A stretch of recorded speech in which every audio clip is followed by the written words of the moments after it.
Naide e durante essa semana, as 2 semanas anteriores, eu estava falando sobre a autossabotagem. E hoje nós vamos fechar esse ciclo de autossabotagem que tem sido discutido no longo da semana. Relembrando que a autossabotagem é tudo aquilo que nós fazemos como estilo de vida que prejudica ou causa empecilho de modo a não alcançarmos uma vida plena, não encontrarmos a felicidade e não evoluirmos como pessoa. Relembrando o que disse o psicólogo Maslow, quando ele, em suas pesquisas, ele elaborou a hierarquia das necessidades humanas. E ele pontuou que na vida nós temos algumas necessidades. A primeira, a fisiológica, que é dormir, comer, quer dizer, tudo aquilo que compromete a sua existência está na lista da necessidade fisiológica. A necessidade de segurança é a possibilidade desse indivíduo que está em processo de desenvolvimento ter à sua volta ambiente propício para a sua evolução. As necessidades sociais têm a ver com essa relação interpessoal que nós vamos desenvolver no longo de uma vida. A necessidade seguinte que ele pontuou foi o status e a estima. Então, todos nós desejamos ardentemente ser amado, ser estimado. Nós queremos, por toda a vida, que as pessoas que estão envolvidas conosco gostem da gente. E, por fim, ele pontua que o ser humano ele caminha o tempo todo para a autorrealização. Então, durante esse processo das necessidades humanas, o ciclo de autossabotagem emocional ele pode se estabelecer. Por quê? Porque nós temos medo de não alcançarmos essas necessidades que são tão importantes para a vida humana. E é o medo que faz com que tantas coisas na nossa vida ela acabe não acontecendo porque internamente passamos a ter medo de não vivermos a plenitude da autorrealização. O medo, ele sempre gera uma percepção de perda. Perder sempre está relacionado também ao medo. O medo, ele compreende a dificuldade da gente imaginar a vida perdendo. E esta perda, ela normalmente gera culpa. Eu poderia ter feito isso, poderia ter feito aquilo para estar bem e não fiz. E aí, disparamos contra nós mesmos raiva. E esta raiva, ela pode ser direcionada para si mesma, como também pode ser direcionado para o outro. Você sabe que à sua volta deve ter alguém que está concentrado, por exemplo, na ideia de que tudo que deu errado na sua vida, isso ocorreu por causa da sua mãe. Ah, tudo isso aconteceu porque eu não tive uma mãe assim, não tive um pai de tal modo. Ou alguém diz assim, com o divórcio, ele acabou a minha vida, ou então ela acabou a minha vida. Por quê? Porque nós começamos a adotar um princípio de autossabotagem por consequência dessa raiva e passamos a acreditar tantas vezes que nós não temos mais solução, não temos mais saída, nunca mais a gente vai estar feliz como antes, nunca mais teremos uma vida alegre. Então, um modo de ser não é exatamente uma doença. A autossabotagem, ela não é uma doença psíquica. A autossabotagem tem a ver com um estilo de vida, com uma forma que você adquiriu para viver, de modo a se proteger. Então, tantos hábitos negativos nós adotamos porque não temos a consciência do que significa a autossabotagem. Então, esse sentimento de solidão, de que ninguém lhe entende, de que ninguém foi capaz de te ajudar, de criar situações propícias para que você avance, é também um olhar distorcido da realidade. A falta de foco, no sentido de buscar essa autorrealização discutida lá atrás por Maslow. A falta de autoestima, a procrastinação. Você sabe que todas as vezes que você adia iniciar algo que lhe cause bem-estar, tem por trás da procrastinação um processo de autossabotagem. Porque se você sabe que aquilo que você vai fazer gera em você saúde, paz, não é? Gera em você uma evolução e você não faz, essa procrastinação tem um nome, que é a autossabotagem.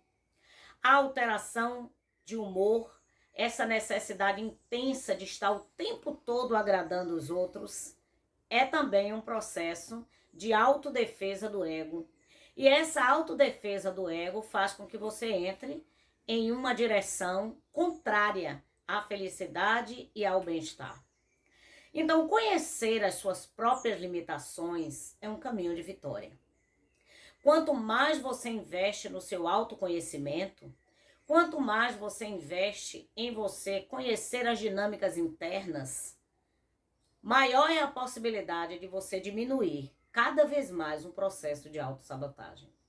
Então, é preciso ter clareza das limitações em que eu posso trabalhar para tornar essas limitações cada vez menor.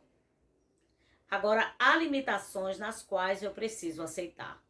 Então, todo ser humano, ele vai precisar aprender na vida a diferenciar e ter clareza daquilo que eu posso mudar e que depende da construção de novos hábitos e aquilo que faz parte de mim e que eu preciso aceitar.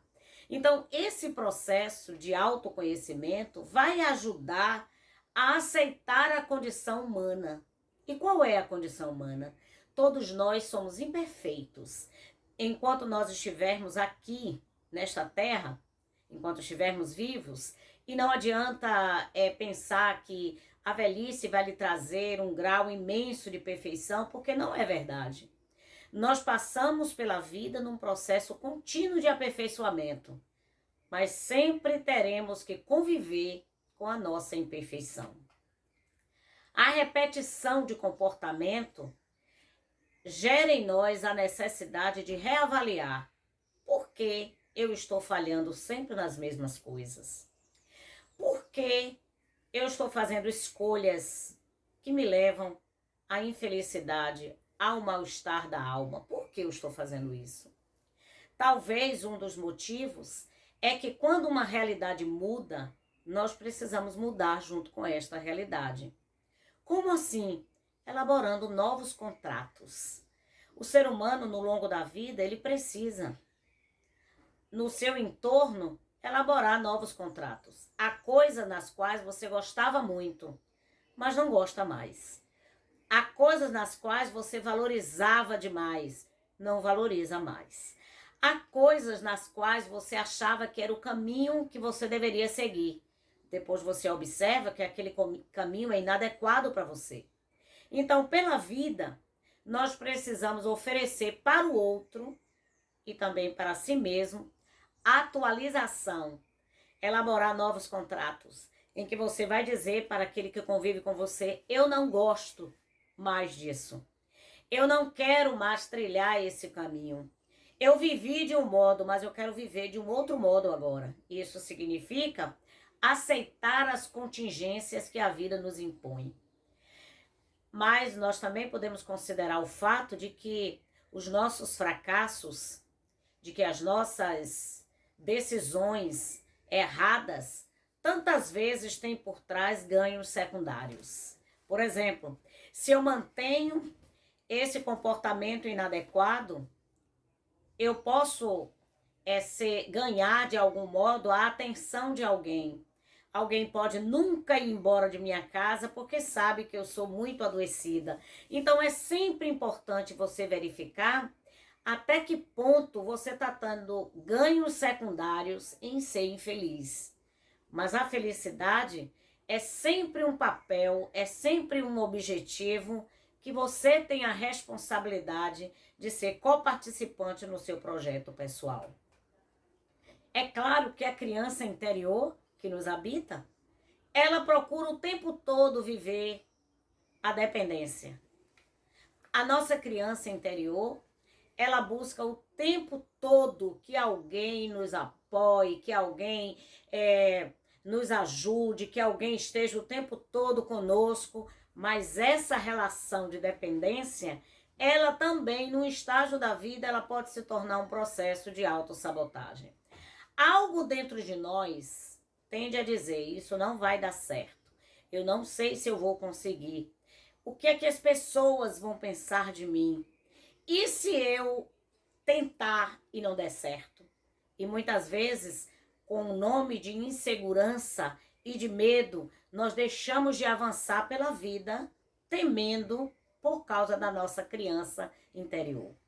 Então, essa liberdade de explorar novas ideias, de explorar novos projetos, de construir um novo estilo de vida, esse momento depende de você e também depende de mim. Aí eu quero contar para você a história de Jean La Fontaine, uma história muito conhecida da raposa e das uvas. Certo dia, uma raposa estava com muita fome, já não tinha comido há alguns dias e ele estava no estágio muito grande de fome. E quando ele olhou à distância, ele percebeu que havia uma árvore cheia de frutos. Ele olhando então para aquela árvore cheia de fruto, ele disse, vou pular e vou ter acesso a isso. E a raposa pulou uma vez, e pulou a segunda vez, pulou a terceira. Chegou um momento que ele percebeu que ele não conseguiria, com aquela estratégia, alcançar as uvas. Então ele para, olha para o fruto e ele diz assim, foi bom eu não ter acesso a essas uvas, elas estavam muito azedas, talvez também cheia de bicho.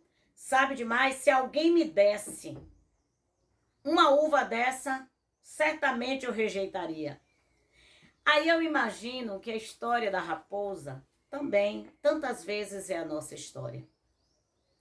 Tantas vezes, ao invés de criar uma nova estratégia para alcançar os seus objetivos, aí nós criamos uma própria desculpa, criamos uma desculpa interna para deixarmos de tentar.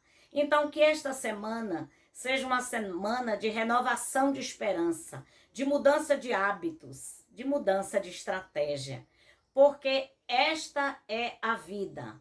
A cada dia que passa, novos objetivos, nova estruturação de vida para que possamos então alcançar a plenitude. Um grande abraço para você.